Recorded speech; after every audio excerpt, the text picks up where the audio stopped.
નમસ્કાર વિદ્યાર્થી મિત્રો, ચાલો સ્વાધ્યાય 1.3 ચાલુ છે આપણો કયો ધોરણ 7 માં વિષય ગણિત. બરાબર, પહેલું ચેપ્ટર ચાલુ છે પૂર્ણાંક સંખ્યાઓમાં. સ્વાધ્યાય આપણો કયો ચાલુ હતું 1.3 માં પ્રશ્ન 2 નીચેનાને ચકાસો. તો જો અહીંયા આપણને બે રકમ આપી દીધી છે. અહીંયા તો પહેલી રકમમાં જોઈએ ચકાસવાનું છે આપણે. જો અહીંયા બરાબર છે તો બરાબરની આ બાજુ હોય એને શું કહેવાય? ડાબી બાજુ.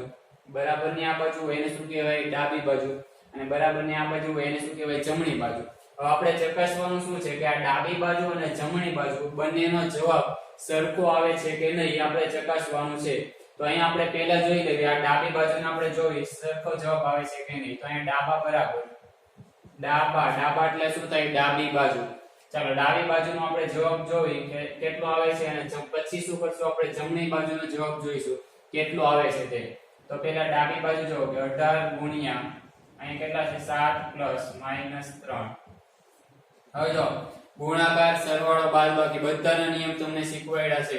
એના આધારે ગુણાકાર કરવાનો, બાદબાકી હોય તો બાદબાકી કરવાનું અને સરવાળો હોય તો સરવાળો કરવાનો. તો પહેલા તો જે કાઉન્સમાં હોય એનો સાદુરૂપ આપવાનું. ગુણાકાર હોય તો ગુણાકાર, સરવાળો હોય તો સરવાળો, બાદબાકી હોય તો બાદબાકી. ચાલો 18 છે અને 18 ને એમનું રાખો. હવે 80 ની નિશાની છે ગુણાકારની, તો ગુણાકાર એમનું. હવે જો કાઉન્સમાં શું છે? સરવાળો કરવાનો છે. આપણે શું કરવાનું છે? સરવાળો. આ 7 કેવા છે? પ્લસ અને 3 કેવા છે? માઈનસ. તો બંનેની નિશાની અલગ અલગ હોય તો નિશાની અલગ અલગ હોય તો શું કરવાનું? બાદબાકી. 7 અને 3 કેવા છે? માઈનસ. ચાલો 18 ને એમનું રાખો. ચાલો 7 માંથી 3 જાય કેટલા વધે? 4 અને 18 4 કેટલા થઈ જાય? 72. તો ડાબી બાજુ બરાબર કેટલી આવશે? 72. જો અહીંયા ડાબી બાજુ બરાબર કેટલા થઈ ગયા? 72. હવે એવી રીતના આપણે જમણી બાજુને ચેક કરીએ. જમણી બાજુ બરાબર 18 ગુણ્યા 7 પ્લસ અહીંયા કાઉન્સમાં શું છે? 18 ગુણ્યા -3. ચાલો આ બેને ચેક કરવાનો છે. સાદુરૂપ આપવાનું આ બંનેનો. બરાબર, તો 18 ગુણ્યા 7 કરવાના છે. પહેલા શું કરવાનું છે? 18 ગુણ્યા 7. હવે લોકડાઉનમાં ઘડિયા આપણે ભૂલી ગયા હોય તો શું કરી નાખવાનો? ગુણાકાર. એટલે ધીમે ધીમે ઘડિયા મોઢે કરતા જજો, કેમ કે હવે ગુણાકાર આવશે એટલે ગુણાકાર આપણે કરવો પડે નહીં. તો અહીંયા કેટલા છે? 18 ગુણ્યા 7. તો 18 ગુણ્યા 7 તમે કરો અહીંયા. ચાલો 7 8 કેટલા થાય? 56. 56 નો છગડો વધી કેટલી? 5. 7 એકા 7. 7 ને 5 કેટલા થાય? 12. તો અહીંયા થાય 120. ચાલો અહીંયા પ્લસ ની નિશાની આવવાનું સાદુરૂપ 18 ગુણ્યા 3 કેટલા છે? 18 ગુણ્યા 3. ચાલો 8 તેરી 24. 24 નો ચોગડો વધી 2. 3 એકા 3. 3 ને 2 કેટલા થાય? 5. એ કેટલા આવ્યા? 54. પણ આ બાજુ જો આંકડા કેવા હતા? બંને પ્લસ હતા. તો જવાબ પણ શેમાં આવે? પ્લસમાં. પણ અહીંયા એક આંકડો કેવો છે? પ્લસ. બીજો આંકડો કેવો છે? માઈનસ. તો ગુણાકારમાં અલગ અલગ નિશાની હોય તો જવાબ શેમાં આવશે?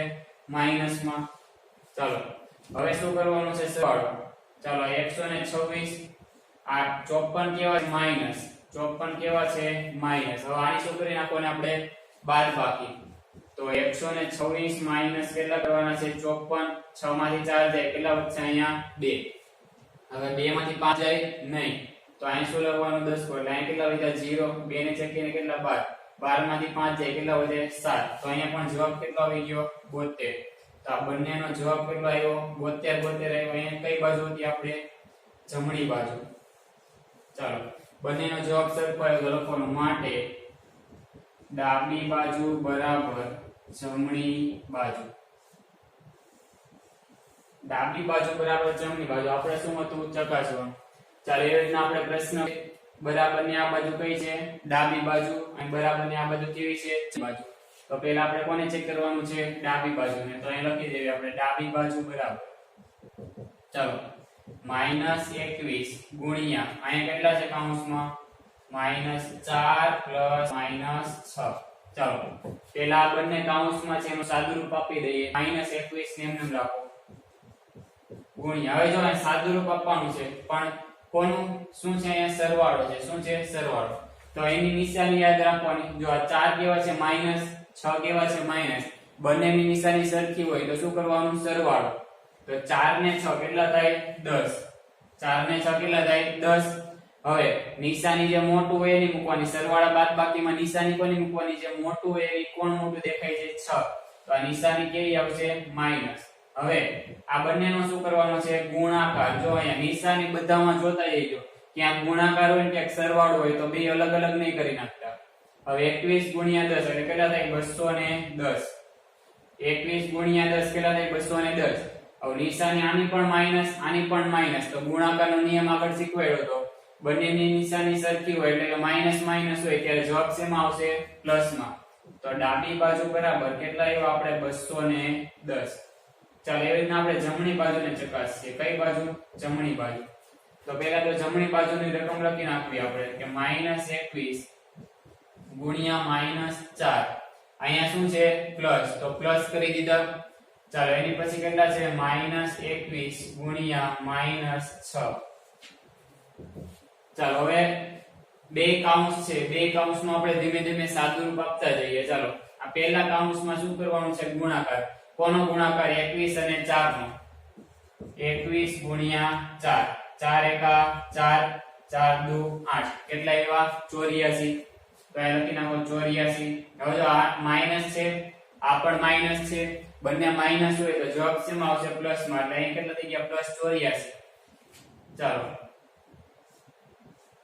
હવે આનું સાદુરૂપ આપણે આપી દઈએ તો આ 21 ગુણ્યા 6 ચાલો 21 ગુણ્યા કેટલા કરવાના 6 6 એકા 6 6 દુ 12 અહીંયા કેટલા એવા 126 માઈનસ માઈનસ એટલે માઈનસ માઈનસ શું થઈ જાય પ્લસ ગુણાકારમાં માઈનસ માઈનસ શું થઈ ગયું પ્લસ હવે આ બંનેનો જો 84 પણ પ્લસ છે 126 પણ કેવા છે પ્લસ અને વચ્ચે શું છે સરવાળો તો સરવાળો આપણે નોર્મલ જેમ કરતા હોય કરી નાખીએ 126 પ્લસ કેટલા કરવાના છે અહીંયા 84 6 ને 4 કેટલા થાય 10 10 નું શૂન્ય વધી 1 ચાલો 8 ને 2 કેટલા થાય 10 10 ને 1 11 11 નો એકડો વધી કેટલી 1 1 ને કેટલા 2 તો જવાબ કેટલો આવ્યો 210 જમણી બાજુ કઈ બાજુ જમણી બાજુ તો જો ડાબી બાજુનો જવાબ કેટલો આવ્યો 210 જમણી બાજુનો જવાબ કેટલો આવ્યો 210 તો લખી દેવાનું માટે ડાબી બાજુ બરાબર જમણી બાજુ આ દાખલા શું હતા આપણે ચકાસવાના હતા કે જવાબ સરખો આવે છે કે નહીં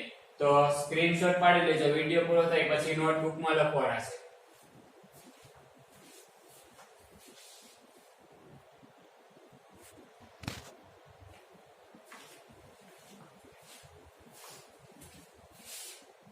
ચાલો એને પછી પ્રશ્ન 3 જોવાનું પ્રશ્ન 3 માં શું કીધું જો પહેલું કોઈ પણ પૂર્ણાંક સંખ્યા a માટે શું કીધું કોઈ પણ પૂર્ણાંક સંખ્યા a માટે -1 ગુણ્યા a બરાબર શું થાય પૂર્ણાંક સંખ્યા કીધી કેવી કીધી છે આપણને પૂર્ણાંક તો પૂર્ણાંક સંખ્યામાં કોનો સમાવેશ થાય આપણે જોઈ લેવાનું ભણાવ્યું તો પ્રાકૃતિક સંખ્યા પૂર્ણ સંખ્યા પૂર્ણાંક સંખ્યા તો અહીંયા શું કીધું કોઈ પણ પૂર્ણાંક સંખ્યા કોઈ પણ પૂર્ણાંક સંખ્યા a માટે -1 ગુણ્યા a બરાબર શું થાય કોઈ પણ પૂર્ણાંક સંખ્યા -1 ગુણ્યા a એટલે ગમે એ રકમ લઈ લો એનો ગુણાકાર -1 સાથે કરો તો જવાબ શેમાં આવશે માઈનસમાં જવાબ શેમાં આવશે માઈનસમાં એટલે જવાબ કેટલો આવે -1 હવે બીજું જો નીચેની પૂર્ણાંક સંખ્યાનો -1 સાથેનો ગુણાકાર શું થશે નીચેની પૂર્ણાંક સંખ્યા છે એમાં -1 સાથેનો ગુણાકાર શું થાય એ આપણે જોવાનું છે પહેલા તો આપણને કેટલા આપ્યા છે -22 ગુણ્યા એનો ગુણાકાર કોની સાથે કરવાનો છે -1 સાથે ચાલો તો 22 એકા 22 અને માઈનસ માઈનસ પ્લસ તો જવાબ શેમાં આવશે પ્લસમાં બંને આંકડા માઈનસ હોય ત્યારે જવાબ શેમાં આવશે પ્લસમાં ચાલો એની પછી 37 તો 37 નો ગુણાકાર કોની સાથે કરવાનો -1 સાથે તો 37 એકા 37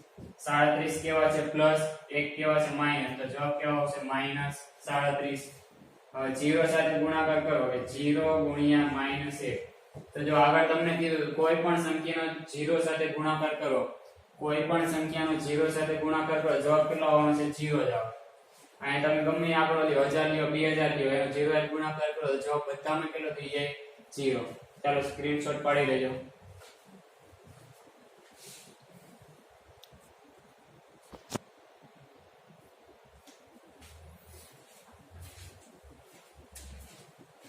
ચાલો એના પછી પ્રશ્ન 5 યોગ્ય ગુણધર્મનો ઉપયોગ કરીને જવાબ શોધો ચાલો યોગ્ય ગુણધર્મ આપણે ક્રમનો નિયમ ભણ્યા ગુણાકાર માટે ક્રમનો નિયમ પછી વિભાજનનો નિયમ એ રીતના કરવાનો છે તો પહેલો દાખલો જો 26 ગુણ્યા 48, 26 ગુણ્યા કેટલા છે -48 પ્લસ -48 ગુણ્યા કેટલા છે 26, અહીંયા કેટલા આવશે 36 રાખો. ચાલો હવે આ વિભાજન કે ક્રમનો ગુણધર્મ, જે પણ ગુણધર્મ વાપરો એ ગુણધર્મનો ઉપયોગ કરીને આપણે જવાબ મેળવવાનો. હવે આ પહેલા બે રકમ જોવા, 26 ગુણ્યા -48 અને -48 ગુણ્યા -36, બંનેમાં એક સરખું શું દેખાય છે? બંનેમાં એક સરખું શું દેખાય છે? -48. તો -48 ને 12 રાખી દો. અહીંયા -48 ને ક્યાં રાખી દેવાના? 12. તો -48. હવે અહીંયા કાઉન્સ કરી નાખવાનું. અહીંયા શું કરી નાખવાનું? કાઉન્સ. હવે અહીંયા જો 26 છે, અહીંયા ગુણાકારની નિશાની આવે. કાયમ એટલે શેની નિશાની હોય? ગુણાકારની. તો આ પહેલામાંથી આપણે 48 ને 12 કાઢી લીધા, તો આમાં કેટલા વધ્યા? 26. અહીંયા વત્તાની નિશાની. હવે જો 48 12 નીકળી ગયા, તો અહીંયા કેટલા વધ્યા? -36. કેટલા વધ્યા? -36. તો પહેલા જેમ આપણે અહીંયા શું કરી દેવાનું? વિભાજનનો ગુણધર્મ. શેનો ગુણધર્મ? વિભાજનનો ગુણધર્મ. ચાલો હવે -48 અહીંયા વધ્યા ગુણ્યા. હવે જો 26 કેવા છે? પ્લસ, 36 કેવા છે? માઈનસ. એટલે શું થાય? બાદબાકી. 36 માંથી 26 છે, કેટલા વધ્યા? અહીંયા 10. અને 10 કેવા વધશે? માઈનસ. કેમ કે મોટાની નિશાની આવે ને. કોની નિશાની આવે? મોટાની. તો અહીંયા જવાબ કેટલો આવશે? 48 ગુણ્યા 10 એટલે 480, અને માઈનસ માઈનસ પ્લસ એટલે જવાબ કેટલો આવશે? 480. જો ભાઈ ફરીથી જોઈ લો. 48 સામાન્ય કાઢ્યા, આમાં કેટલા વધ્યા? 26. આ પ્લસ ની નિશાની 36 એમનો બરાબર. તો હવે 48 ને આપણે બહાર કાઢી લીધો તો એમનો. પછી અહીં જો કાઉન્સમાં 26 છે અને 36 છે. આ 36 છે કેવા છે? માઈનસ. 26 છે કેવા છે? પ્લસ. નિશાની અલગ અલગ હોય તો શું થાય? બાદબાકી. 36 માંથી 26 છે, કેટલા વધે? અહીંયા 10. અને નિશાની શેની આવશે? માઈનસ. હવે પાછો ગુણાકાર 48 ગુણ્યા 10 એટલે કેટલા થાય? 480. તો માઈનસ માઈનસ જવાબ શેમાં આવશે? પ્લસમાં, ગુણાકારમાં. ચાલો અહીંયા 8 ગુણ્યા 53 ગુણ્યા -125. આને તમારે ગોઠવી નાખવાના. આ 125 છે ને આગળ લઈ લ્યો. અહીંયા 8 ની એટલે 8 અને 125 ને 8 ની હારે ગુણાકાર કરી નાખવાનો. અને આ 53 ક્યાં જવા દેવાના? પાછળ. આમાં શું કર્યું આપણે? જો આ ખાલી 125 છે એને ક્યાં લઈ લીધા? આપણે આગળ લઈ લીધા. અને 53 ને ક્યાં જવા દીધા? પાછળ. એનો ક્રમ શું કર્યો? અદલા બદલી. તો અહીં શું લખવાનું? ગુણાકાર માટે, ગુણાકાર માટે ક્રમનો ગુણધર્મ. શેનો ગુણધર્મ? ક્રમનો. ગુણાકાર માટે ક્રમનો ગુણધર્મ. ચાલો 8 ગુણ્યા 125 કરવાના છે. 8 ગુણ્યા કેટલા કરવાના છે? 125. તો 125 ગુણ્યા 8 કેટલા થાય? 1000. અને નિશાની કોને આવશે? માઈનસ ની. ગુણ્યા આ કેટલા છે? 53. ચાલો 1000 ગુણ્યા 53 એટલે 53 ની પાછળ કેટલા મીંડા લગાવી દેવાના? 3 મીંડા. હવે એક આંકડો માઈનસ માં હોય, એક આંકડો શેમાં હોય? પ્લસ માં. તો જવાબ શેમાં આવે? માઈનસ માં. તો જવાબ કેટલો આવે? -53000. ચાલો એવી રીતના 15 ગુણ્યા -25 ગુણ્યા -4 ગુણ્યા -10. આપણને જે રીતના સહેલો પડે ગણતરી કરવામાં, જો આપણે કે ગુણાકાર કરવાની જરૂર પડી નથી, તો ગુણાકાર કરવાની જરૂર ન પડે એ રીતના આપણે દાખલા ગોઠવવાનો. તો જો આમાં આ બેનો પહેલા ગુણાકાર કરી દઈએ અને પછી આ બેનો ગુણાકાર કરી દઈએ, એટલે ક્રમ આપણે અદલા બદલી કરી નાખી. જો આ -25 ગુણ્યા -4 ઈ બેન આપણે લઈ લીધા, પછી આ બેને લઈ લ્યો. આ 15 ગુણ્યા -10. આમાં પણ શું કર્યું આપણે? ગુણાકાર માટે ક્રમનો ગુણધર્મ. શું લખી દેવાનું? ગુણાકાર માટે ક્રમનો ગુણધર્મ. ચાલો આ બેનો ગુણાકાર કરો. 25 ગુણ્યા 4, 25 4 કેટલા થાય? 100. અને માઈનસ માઈનસ પ્લસ, તો આ 100 કેવા આવશે? પ્લસ. ગુણ્યા અહીંયા જો 15 ગુણ્યા -10, તો 15 ગુણ્યા 10 કેટલા થાય? 150. પણ અહીંયા જો આ 15 કેવા છે? પ્લસ, અને 10 કેવા છે? માઈનસ. તો જવાબ પણ કેવો આવશે? માઈનસ. અહીંયા 25 4 100 શું કરવા? 100 એવા માઈનસ માઈનસ જવાબ કેવો થઈ ગયો? પ્લસ. પણ અહીંયા 15 કેવા છે? પ્લસ, 10 કેવા છે? માઈનસ. એટલે જવાબ પણ કેવો આવશે? માઈનસ. તો ગુણાકાર કરો. 15 એકા 15, આના 2 0 અને આના કેટલા 0? 1 0. અને જવાબમાં શેની નિશાની? માઈનસ ની. એક આંકડો પ્લસ, બીજો આંકડો માઈનસ, એટલે જવાબમાં શેની નિશાની? માઈનસ ની. ચાલો આમાં હવે 41 ગુણ્યા 102 કરવાના. કેટલા કરવાના? 41 ગુણ્યા 102. ડાયરેક્ટ ગુણાકાર નથી કરવાનો, પણ આમાં કંઈક આપણને કીધું કે ગુણધર્મનો ઉપયોગ કરવાનો. શેનો ઉપયોગ કરવાનો? ગુણધર્મ. તો અહીંયા જો 41 ગુણ્યા 102, તો આ 41 ને હું એમનું રાખું. હવે 102 છે એને હું આ રીતના છૂટા પાડું 100 + 2. આ 102 છે એને કઈ રીતના લખાય? 100 + 2. અહીંયા કયા ગુણધર્મનો ઉપયોગ કર્યો આપણે? વિભાજનનો. કયો ગુણધર્મ? વિભાજનનો ગુણધર્મ. જો આ 41 એમનો, આ 102 ને આપણે કઈ રીતના લખ્યા? 100 + 2. હવે 41 છે એનો ગુણાકાર 100 સાથે પણ થાય અને 2 સાથે પણ થાય. આ બંનેની સાથે 41 નો ગુણાકાર થાય એને શું કહેવાય? વિભાજનનો ગુણધર્મ. તો પહેલા 41 ગુણ્યા 100 કરવાના. કેટલા કરવાના? 41 ગુણ્યા 100 માઈનસ 41 ગુણ્યા કેટલા કરવાના? 100. પછી અહીં વત્તાની નિશાની, પછી પાછો માઈનસ 41 ગુણ્યા કેટલા કરી દેવાના? 2.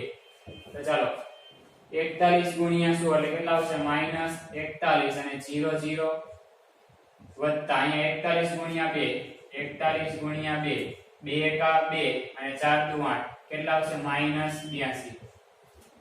કેટલા આવ્યા? માઈનસ 82. તો આનો જવાબ કેટલો આવ્યો? માઈનસ 82. આનો જવાબ કેટલો આવ્યો? માઈનસ 41. એટલે બંનેનો શું કરી નાખવાનો છે? સરવાળો. અને બંને કેવા છે? માઈનસ માઈનસ, એટલે બેયનો શું કરવાનો? સરવાળો. એ સરવાળાનો જવાબ તમારે લાવવાનો. સરવાળાનો જવાબ કેટલો આવ્યો એ તમારે લાવવાનો છે. ખાલી શું કરવાનું છે? 41 અને 82 નો શું કરવાનો છે? સરવાળો. પછી જે જવાબ આવ્યો, જવાબમાં કોની નિશાની મૂકવાની? મોટાની નિશાની. ચાલો આમાં 625 ગુણ્યા માઈનસ 35 વત્તા 625 ગુણ્યા 65. હવે જો અહીંયા પહેલો દાખલો આપણે કર્યો તો પહેલા દાખલામાં કંઈક બેયમાં સરખું હતું, આમાં પણ એવું જ છે. જો આ પહેલા બે પદ જો અને બીજા બે પદ જો, તો પહેલામાં સરખું શું છે? 625 અને આમાં પણ 625. પણ જો આ 625 કેવા છે? પ્લસ, અને આ 625 કેવા છે? માઈનસ. બરાબર. તો પહેલા આપણે પ્લસ 625 ને સામાન્ય કાઢીએ આપણે અહીંયા. કેટલા? 625. હવે જો આમાં કેટલા વધ્યા? માઈનસ 35 વધ્યા. બરાબર. અહીંયા વત્તા છે તો વત્તા. હવે જો અહીંયા 625 કેવા છે? માઈનસ છે અને આપણે સામાન્ય શું લીધું છે? પ્લસ વાળા. તો આ માઈનસ ની નિશાની તો એમનેમ રહી જ છે. બરાબર. માઈનસ ની નિશાની એમનેમ જ રહી. આ 625 અહીંયા આપણે આગળ લઈ લીધા તો વધ્યું કોણ? 65. કેટલા વધ્યા અહીંયા? 65. બરાબર. એટલે અહીં ખાસ ધ્યાન આપવાનું છે. ચાલો શું કર્યું આપણે? 625 ને બહાર રાખ્યા તો આમાં કેટલા વધ્યા? માઈનસ 35 વધ્યા. પછી આ પ્લસ ની નિશાની એમનેમ. હવે આ માઈનસ છે એ તો એમનેમ જ છે. આપણે તો શું લીધું હતું? 625 કેવા લીધા હતા? પ્લસ. તો માઈનસ એમનેમ રહી ગયું, 65 છે અંદર. ચાલો 625. હવે આ બંનેનો શું થાય? સરવાળો થાય. આની નિશાની માઈનસ છે, આની નિશાની પણ માઈનસ છે, એટલે બંનેનો શું થાય? સરવાળો. કે ભાઈ 35 પ્લસ કેટલા થાય? 65. 5 ને 5 કેટલા થાય? 10, 10 નું 0. તો આ 3 ને 1 કેટલા થાય? 4, 4 ને 6 કેટલા થાય? 10. તો જવાબ કેટલો આવે એનો? 100. અને એ 100 કેવા આવશે? મોટાની નિશાની વાળા, એટલે કેટલા આવશે? માઈનસ. અને વચ્ચે કાઈ ન હોય તો શું હોય? ગુણાકાર. તો જવાબ કેટલો આવશે? 625. પાછળ કેટલા લીધા? 2 લીધા અને માઈનસ છે તો માઈનસ. જવાબ કેવો આવશે? માઈનસ માં. બરાબર. આમાં કેનો ગુણધર્મનો ઉપયોગ કર્યો? વિભાજનનો. તો કૌંસમાં શું લખવાનું? વિભાજનનો ગુણધર્મ. આ સિવાય 7મો દાખલો હોમવર્કમાં જો 7 નો ગુણાકાર પહેલા શેની સાથે કરી નાખવાનો? 5 સાથે. પછી કોની સાથે કરી નાખવાનો? 2 સાથે. કઈ રીતના? આ રીતના. 41 નો ગુણાકાર 100, 41 નો ગુણાકાર 2. અહીંયા પ્લસ છે તો પ્લસ અને અહીંયા માઈનસ છે તો શું કરવાનું? માઈનસ. પહેલા શું કરવાનું? 7 નો ગુણાકાર 50 સાથે, પછી 7 નો ગુણાકાર 2 સાથે અને વચ્ચે શું આવશે? માઈનસ. આમાં પણ એવી રીતના 17 ને એમને રહેવા દો. આ 29 છે, 29 ને કઈ રીતના લખવાના? 30 માઈનસ 1. 29 ને કઈ રીતના લખાય? 30 માઈનસ 1 થાય 29, એટલે પછી ગુણાકાર કરી નાખવાનો. અને એની પછીનો દાખલો છે તો અડધે સુધી ગણાઈ દઉં. આ માઈનસ 57 તમે એમનું રાખો. બરાબર. આ માઈનસ 19 પણ એમનું રાખો. હવે જો આ છેલ્લા જે 57 વધ્યા ને એનું કંઈક આપણે કરીએ તો 57 નો આપણે ગુણાકાર માઈનસ 1 સાથે કરીએ. અહીંયા જો પ્લસ આ રીતના હું લખું તો આમાં કઈ ફેર ન પડે. જો આ 57 છે, 57 ને મેં કઈ રીતના લખ્યા? આ રીતના 57 ને આ રીતના લખ્યા 57 ને માઈનસ લખ્યા એને કોની એક ગુણ્યા માઈનસ 1 સાથે તો માઈનસ માઈનસ કેવા થઈ જાય પ્લસ અને 57 એકા કેટલા થાય 57 થાય એટલે આમાં કઈ ફેર પડે નહીં. હવે તમે ગણતરી કરો બરાબર આ 57 છે અને આ બે પદ આ બે પદ અને આ બે પદ બેયમાં સામાન્ય શું દેખાય છે 57 દેખાય છે -57 સામાન્ય દેખાય તો આ રીતના બહાર કાઢી લેવાનું -57 ને બહાર કાઢી લો એટલે આ પહેલા કૌંસમાં શું વધશે -19 વત્તા બીજા કૌંસમાં શું વધશે -1 એટલે અહીં અડધે સુધી ગણાઈ દીધો છે કે કઈ રીતના ચાલુ કરવો દાખલો. શું કર્યું આ 57 ને આ રીતના લખ્યા મેં કે -57 ગુણ્યા -1 એ રીતના લખ્યા છે એટલે પછી હવે તમને આવડી જાય જો બે પદ મેં તમને બનાવી દીધા તો આ પહેલામાંથી સામાન્ય શું લઈ લેવાનું -57 એટલે આમાં શું વધશે -19 વધશે પછી પ્લસ વધશે અને પછી -1 વધશે. કયા દાખલાની જેમ પહેલા દાખલાની જેમ અહીં લખી દેવું પહેલા દાખલાની જેમ ગણો પહેલા દાખલાની જેમ ગણવો. તો આ શું છે હોમવર્કમાં આ શું છે હોમવર્ક આટલા દાખલા સાતમો આ f c અને x લખ્યું હોમવર્કમાં ગણવાના છે. નો ખબર પડે તો વિડિયો જોવાના અને નિશાનીમાં નો ખબર પડે તો આગળના વિડિયો તમારે જોવા પડશે. આ બધું વ્યવસ્થિત રીતે લખવાનું છે એકવાર અને એ સિવાય હોમવર્કમાં આટલું ગણવાનું છે. Thank you.